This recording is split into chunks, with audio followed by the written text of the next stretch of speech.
Vote পরবর্তী হিংসা প্রসঙ্গে বিরোধী দলনেতা শোভনদেব চট্টোপাধ্যায়ের অভিযোগ, নির্বাচনের আগে বিজেপির স্লোগান ছিল ভয় নয় ভরসা। এখন তাদের দলের নেতা বলছেন রাস্তায় নামলে ভয় কেটে যাবে। হাজার হাজার মানুষ ঘর ছাড়া।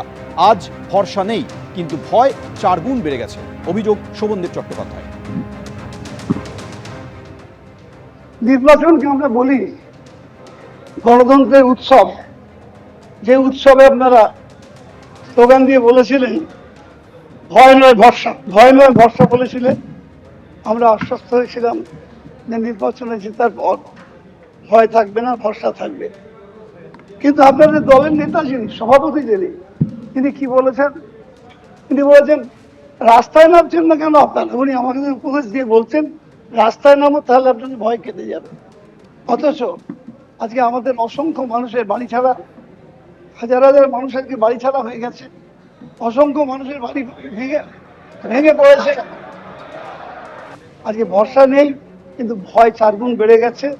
বহু মানুষ ঘর ছাড়া হয়ে আছে। আজকে আমি মুখ্যমন্ত্রীর কাছে অনুরোধ করব এবং স্পিকারের মাধ্যমে সবাইকে কাছে অনুরোধ করব, যখন কথা দিয়েছিলেন ভয় নয় ভরসা, আজকে আপনারা সেই ব্যবস্থা করুন যাতে করে ভরসা ফিরে আসে, মানুষ তার নিজের বাড়িতে ফিরতে পারে।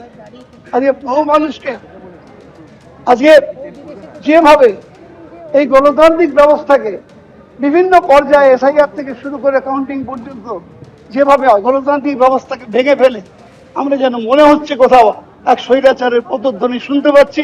তোলাবাজির অভিযোগে এবার গ্রেফতার তৃণমূল কাউন্সিলর, বাগুইআটির তৃণমূল কাউন্সিলর সমরেশ চক্রবর্তী, তাকে এবার গ্রেফতার করলো পুলিশ। প্রমোটার পেটানো কাউন্সিলর গ্রেফতার হলো পুলিশের হাতে। কিছুদিন আগে এই কাউন্সিলরের বিরুদ্ধে একই অভিযোগ উঠেছিল, আর এবার তাকে গ্রেফতার করলো পুলিশ। এ সম্পর্কে আরো জানবো, ময়ূক ঠাকুর চক্রবর্তী টেলিফোনে রয়েছেন। ময়ূক, আগেই অভিযোগ ছিল এই কাউন্সিলরের বিরুদ্ধে, এবারে ঠিক কোন অভিযোগের ভিত্তিতেই গ্রেফতারি? দেখো, তোমার যেটা জানাই যে বিধাননগর পুর নিগমের 9 নম্বর ওয়ার্ডের তৃণমূল কংগ্রেস কাউন্সিলর সমরেশ চক্রবর্তী কিছুক্ষণ আগে তাকে বাগুইহাটি থানার পুলিশ আধিকারিকরা গ্রেফতার করেছেন এবং তার বিরুদ্ধে মূলত যেটা অভিযোগ, ঘটনার সূত্রপাত 2024 সালের ডিসেম্বর মাসে তিনি একজন প্রমোটারকে মারধরের অভিযোগ তার বিরুদ্ধে ছিল। তার এগেস্টে বাগুইহাটি থানায় এফআইআর হয়। দীর্ঘদিন ভিন রাজ্যে পালিয়ে গেছিলেন এই সমরেশ চক্রবর্তী এবং এই অভিযোগের পরবর্তী ক্ষেত্রে কিছুদিন আগে যেটা জানা যাচ্ছে যে সমরেশ চক্রবর্তীর বিরুদ্ধে ফের তোলাবাজির অভিযোগ সামনে আসে এবং সেই অভিযোগের প্রেক্ষিতে এফআইআর রেজিস্টার হয়।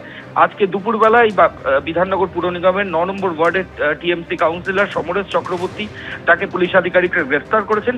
পুলিশের তরফ থেকে বলা হচ্ছে রিপিট অফেন্স, অর্থাৎ একই ধরনের অভিযোগ তার বিরুদ্ধে বারবার আসছে। এর আগে 2024 ডিসেম্বরে তার বিরুদ্ধে এরকম অভিযোগ ছিল, আবার এই একই অভিযোগ এসছে এবং ফাইনালি তাকে পুলিশ আধিকারিকরা আজকে অ্যারেস্ট করেছেন। আগামীকাল তাকে বিধাননগর কোর্টে পুলিশ আধিকারিকরা প্রডিউস করবেন।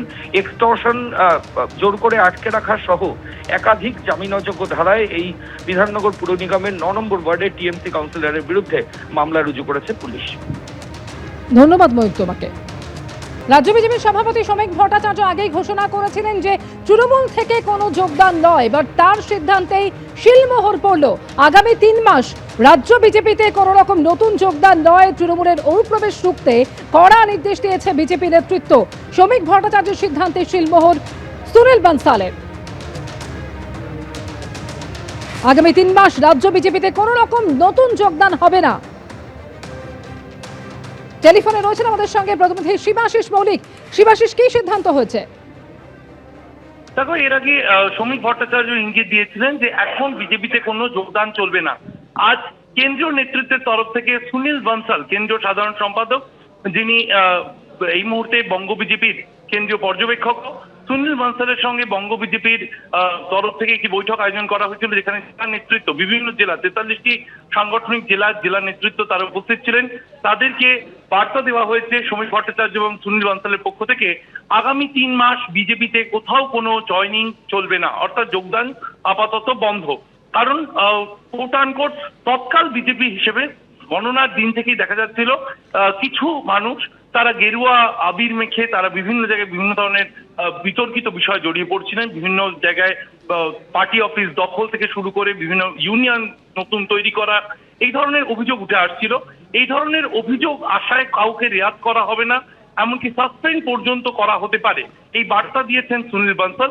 এবং আগামী 3 মাস কোথাও কোনো রকম কোথাও কোনো যোগদান চলবে না, এমনটাই কিন্তু আপাতত বঙ্গ বিজেপির সিদ্ধান্ত জানিয়ে দেওয়া হয়েছে বিভিন্ন জেলা নেতৃত্বকে। বিভিন্ন সাংগঠনিক জেলাতে 10-12 জনের একটি শৃঙ্খলা রক্ষা কমিটি করা হবে। কর্মীদের আচরণে কোথাও কোনো সমস্যা উঠে এলে, কোথাও এই ধরনের কোনো পার্টি অফিস দখল সংক্রান্ত বা অন্য বিভিন্ন যে অভিযোগ উঠে আসছে, সেই অভিযোগগুলো উঠে এলে তা খতিয়ে দেখবে এই বিশেষ কমিটি, জানাবে রাজ্য কমিটিকে। চূড়ান্ত সিদ্ধান্ত নেবে রাজ্য কমিটি, জানিয়ে দেওয়া হয়েছে বঙ্গ বিজেপির তরফ থেকে। আজ সল্টলেকে একটি বৈঠক ছিল, সেই বৈঠকে এই বার্তা সরাসরি জেলা নেতৃত্বের সামনে তুলে দেন সুনীল বানসাল ও শ্রমিক ভট্টাচার্য। ধন্যবাদ শিবাশিস। এবিপি আনন্দ, এগিয়ে থাকে, এগিয়ে রাখে।